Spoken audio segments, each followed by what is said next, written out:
In the land of Canaan, there lived a young man named Joseph, the beloved son of Jacob. Joseph was his father's favorite, as he was born to Jacob in his old age through Rachel, whom Jacob deeply loved. This favoritism became evident when Jacob gifted Joseph a richly ornamented coat, a vibrant robe of many colors that sparkled in the sunlight. This act sparked jealousy in his older brothers, who felt slighted by their father's affection for him. Joseph was also gifted with the ability to interpret dreams. One day he had a vivid dream that he couldn't shake off. He and his brothers were binding sheaves of grain in the field when suddenly Joseph's sheaf rose and stood upright, while his brothers' sheaves gathered around it and bowed down. Brothers, listen to the dreams I had. In one of them, all of your sheaves bowed down to mine. Such dreams did not sit well with his brothers. To them, Joseph's dreams sounded like arrogance, and they feared he wanted to rule over them. Do you intend to reign over us? But the dreams continued, and in another vision Joseph saw the sun, moon, and 11 stars bowing to him. Even Jacob, his father, rebuked him, saying, "Will your mother and I and your brothers actually come and bow down to the ground before you?" Yet Jacob kept the matter in mind, sensing there might be something divine in these dreams. One day Jacob sent Joseph to check on his brothers, who were tending their flocks near Shechem. As Joseph approached, his brothers recognized him from afar, the colorful coat making him unmistakable. Driven by anger and jealousy, they plotted against him. Here comes that dreamer. Let's kill him and see what comes of his dreams. Let us not kill him.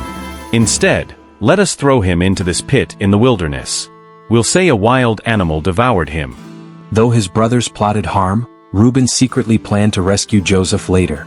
But when an opportunity arose, a caravan of Ishmaelite traders approached, bound for Egypt.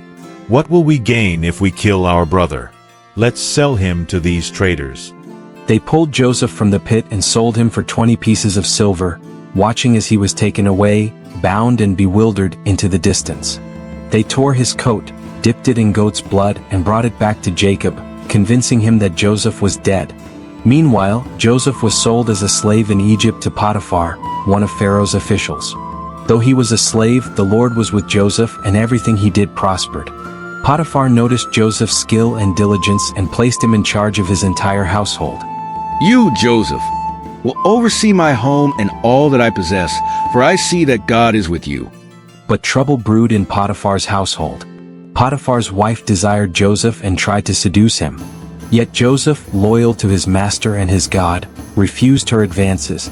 How can I do this great wickedness and sin against God?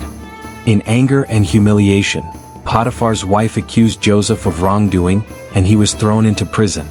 Yet even in prison the Lord was with him. The prison keeper saw Joseph's integrity and placed him in charge of the other prisoners. Despite the darkness of the prison walls, Joseph's spirit remained unbroken. His wisdom and faith shone through, and soon his gift for interpreting dreams would bring him a chance at freedom. One day Pharaoh's cupbearer and baker, who were also imprisoned, had troubling dreams. Joseph interpreted their dreams, predicting that the cupbearer would be restored to his position and the baker would be executed. His predictions came true, and though he asked the cupbearer to remember him, he was forgotten for 2 more years. Then Pharaoh himself had 2 disturbing dreams, one of 7 fat cows being eaten by 7 lean cows, and another of 7 healthy ears of grain devoured by 7 thin ones. No one could interpret them, but the cupbearer remembered Joseph and recommended him to Pharaoh. I hear you can interpret dreams. Tell me what my dreams mean. I cannot do it, but God will give Pharaoh the answer he desires. Joseph explained that Pharaoh's dreams were a warning of 7 years of abundance followed by 7 years of severe famine. He advised Pharaoh to store grain during the years of plenty to prepare for the lean years. Impressed by Joseph's wisdom, Pharaoh made him the governor of Egypt, second only to himself. As Joseph predicted, the famine spread far and wide, reaching even Canaan, where his family struggled. Jacob sent his sons to Egypt to buy grain, but he kept Benjamin, his youngest, at home, fearing harm might come to him. When Joseph's brothers arrived in Egypt, they bowed before the governor, not recognizing him as their own brother. Joseph, however, knew them immediately. He remembered his dreams and saw their fulfillment in that moment. But he wanted to test their hearts. You are spies. Joseph accused them, hiding his identity. You have come to see where our land is unprotected. No, my lord, your servants have come to buy food. We are all sons of one man, honest men, not spies. Joseph challenged them further. To prove your honesty, you must bring your youngest brother to me. One of you will stay here in prison while the rest return with food for your families and bring your brother back. After a time, the brothers returned to Egypt with Benjamin. Joseph's heart ached at the sight of his youngest brother, but he continued his test. He invited them to a feast, seating them according to their ages, a detail that puzzled them. Then he instructed his steward to secretly place his silver cup in Benjamin's sack. The next morning, as they departed, Joseph's steward caught up with them and accused them of stealing. The brothers were aghast and protested their innocence. But when the cup was found in Benjamin's sack, they were devastated. They returned to Joseph, pleading for mercy. Judah stepped forward, offering himself as a substitute. Please, let me remain here as your slave instead of the boy. Let him return with his brothers. For I cannot bear to see the misery this would bring upon my father. Seeing their loyalty and remorse, Joseph could hold back no longer.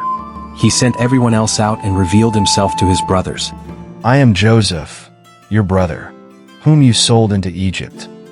His brothers stood stunned, fearful and guilty, but Joseph reassured them.